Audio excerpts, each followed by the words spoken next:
Laki-laki hipotalamusnya 2,5 kali lebih lebar dari perempuan. Ya, hipotalamus yang mana Bu Aisyah? Ini dia ini. Kalau corpus callosum tadi melengkung ya Bu, ini hipotalamus segitiga. Ya, laki-laki 2,5 kali lebih luas, lebih lebar. Kalau ini hipotalamusnya laki-laki, nah bisa jadi dia separohnya itu, nggak ada separoh lah. Kalau separoh kan 2 kali, ini kan 2,5 kali. Ya, ini mungkin ya nggak ada setengah ya perempuan ya. Emangnya hipotalamus apa Bu Aisyah fungsinya? Banyak. Ada beberapa yang kita bahas hari ini ya. 1, ini pusat syahwat birahi ya, saudara-saudaraku sayang ya. Laki-laki syahwat birahinya memang lebih lebar. Jadi istri memang harus siap sedia, dicolek dikit untuk ajak hubungan intim ya. Siaplah.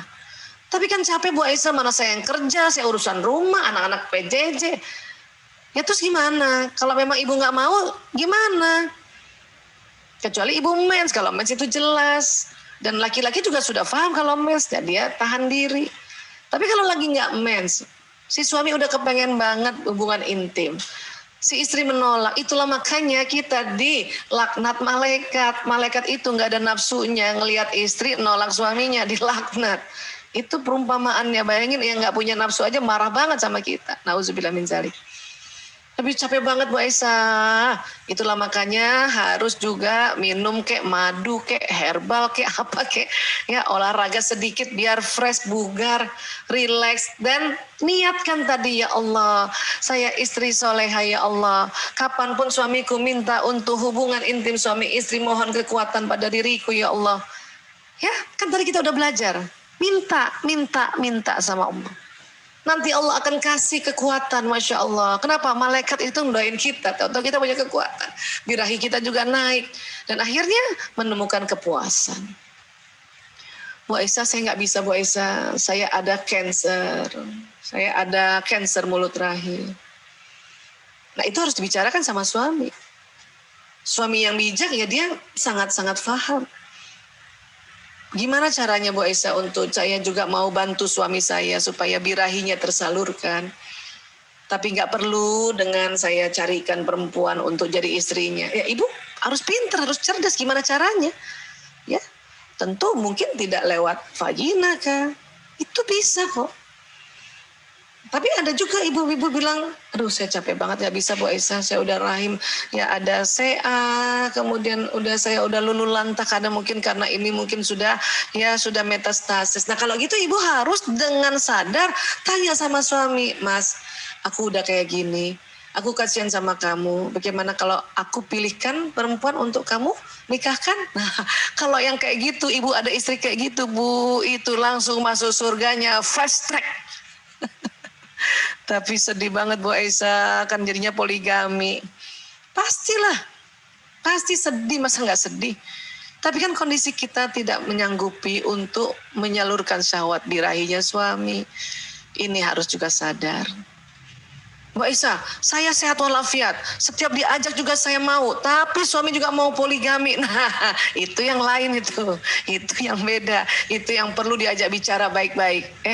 Saya kuat kok, kamu masih mau juga cari yang lain. Itu ya. Jadi lihat-lihat kasusnya. Makanya Allah juga memberikan kita hukum poligami. Untuk apa? Untuk kita istri-istri yang tidak mampu lagi secara syahwat birahi melayaninya. Itu sebetulnya. Ya. Oke. Baik, apalagi ini menjaga keamanan. Kalau laki-laki 2,5 kali lebih lebar, berarti laki-laki lebih hebat, lebih jago, lebih pandai menjaga keamanan dibanding perempuan. Inilah mengapa dikatakan ar-rijalu qawwamuna 'alan nisa, laki-laki pelindung perempuan. Atau bisa juga dikatakan laki-laki pemimpin perempuan. Untuk itu kalau untuk skup besar, skup yang luas, yang dipimpin banyak, itu memang cocoknya laki-laki secara fitrah. Karena hipotalamusnya 2,5 kali lebih lebar. Ya, tapi kalau skupnya kecil ya oke lah kita perempuan, berarti perempuan-perempuan yang biasanya yang ekstrovert atau yang agak tomboy ya. Ya, nah. Jadi laki-laki itu sejak kecil pun dia jago jaga keamanan. Anak laki-laki walaupun masih kecil dan laki-laki suka bermain, tapi kalau ibunya sakit, anak laki yang jagain dibanding anak perempuan.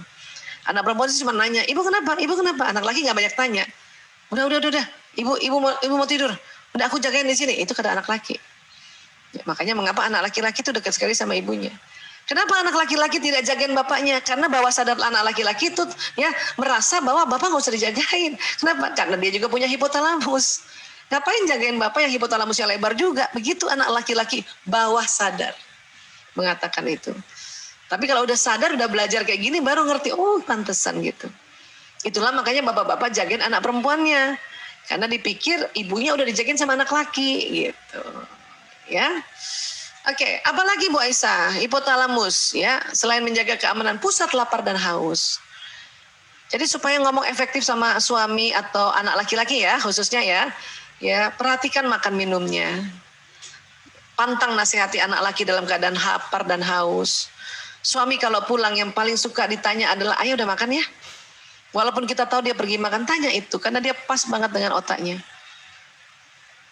Aku udah makan, mau makan lagi? Nggak usah, oh ya udah. Ya, dan baik-baik itu perhatikan pusat lapar hausnya ini besar nih ya. Makanya kalau anak laki-laki pas lagi saum, lagi belajar saum di Ramadan, anak laki-laki itu jam 3 aja udah merengut mukanya. Kenapa? Dia lebih lapar daripada kita. Ya. Dan kalau anak laki-laki nih, saya juga sering sharing begini. Misalnya nih ada tugas nih anak laki-laki nih, ngerjakan 10 soal. Sudah dikerjakan 8, tinggal 2 soal. Kemudian dia bilang sama bundanya, bunda aku lapar. Itu tolong kasih makan aja dulu. Tapi biasanya bunda bilang begini, udah tanggung 2 lagi. Lapar bunda, tanggung. Nah, di sini anak laki suka berantem nih, suka ngamuk di sini. Kenapa bun? Kalau kita perempuan karena hipotalamusnya kecil, makanya kita tahan lapar. Makanya 2 soal gitu kita bilang tanggung dikit lagi. Tapi anak laki kalau dia bilang saya lapar, itu berarti sudah setengah jam dia tahan lapar dan hausnya bun. Jadi lebih baik kasih makan dulu. Dengan bikin janji, abis makan kerjaan dia ya. Itu akan cepat, gak perlu bertengkar, gak perlu ngamuk. Ini yang perlu kita harus tahu, karena yang kecil-kecil ini kadang kita bertengkar. Suami juga begitu. Ya bantuin dong Mbak ya. Aduh aku lapar. Ya tanggung ya, bantuin dulu. Ini angkat koper. Aku lapar. Tuh, itu berantem nanti suami. Ya tolong angkat koper. Aku lapar. Oh ya deh kalau gitu ayo makan dulu. Abis itu bantuin ya. Gitulah supaya kita paham tentang mereka. Ya. Kemudian apa? Pusat tidur. Jangan heran bapak-bapak yang lebih cepat tidur. Walaupun ibu-ibu yang bangunnya lebih cepat, jangan heran. Kenapa? Ini memang pusat tidurnya lebih lebar. Jangan heran juga anak laki-laki itu, ya apalagi anak laki-laki remaja itu suka tidur-tiduran sambil pelajaran PJJ. Gak usah heran. Kenapa? Pusat tidurnya memang lebih lebar. Kenapa? Karena dipersiapkan untuk bisa kerja besok hari lagi. Ya Bu Aisyah, saya udah nungguin. Masa dia gak jadi hubungan intim sama istri? Biarkan tidur dulu Bu. Nanti tengah malam dia bangun itu lebih libidonya naik, birahinya naik. Jadi kita yang nggak tidur nggak apa-apa, hipotalamus kita kecil, ya perempuan aja ya tidur aja otaknya kerja gitu. Kalau laki-laki karena hipotalamusnya lebar, kalau laki-laki tidur 70% otaknya off, 30% yang on. Tapi perempuan karena hipotalamusnya kecil, nggak ada setengahnya ini. Kalau lagi tidur 90% otaknya aktif, 10% yang off. Itulah makanya kita dengar apa aja. Anak masuk kamar dengar, anak nangis dengar. Ya. Kadang jengkel kalau lihat bapaknya tidak bangun-bangun padahal anaknya nangis. Padahal memang bapak nggak dengar. Ya. Ini fitrah yang Allah desain. Makanya kalau kita marah-marah terus sama laki-laki, apalagi kena fitrah, ini berarti kita marah sama Allah. Ya Allah, astagfirullahaladzim, na'udzubillah min dzalik. Itulah cepat-cepat kita belajar ya.